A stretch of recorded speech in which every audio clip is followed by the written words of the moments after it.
మన యొక్క దైనందిన జీవితంలో మనము దేవుని వాక్యము ధ్యానిస్తూ అనుసరిస్తూ ఆ రకంగా మనం జీవిస్తే ఎలాంటి ఇబ్బందికరమైన సంఘటనలు వచ్చినప్పటికీ కూడా ఎదుర్కొనే శక్తిని, ధైర్యాన్ని దేవుడిస్తారు.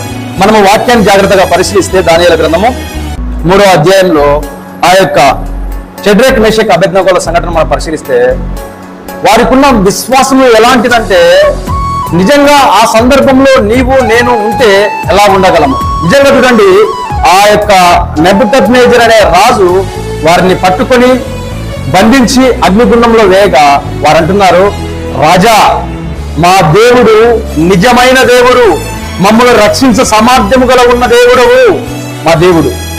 ఒకవేళ మమ్మల్ని మా దేవుడు రక్షించకపోయినా పర్వాలేదు, కానీ మేము మాత్రము ఆ యొక్క విగ్రహానికి సాగిలపడి నమస్కరించమని చెప్పారు. అలాంటి విశ్వాసము నీకు నాకు ఉందా? జాగ్రత్తగా పరిశీలించుకోండి.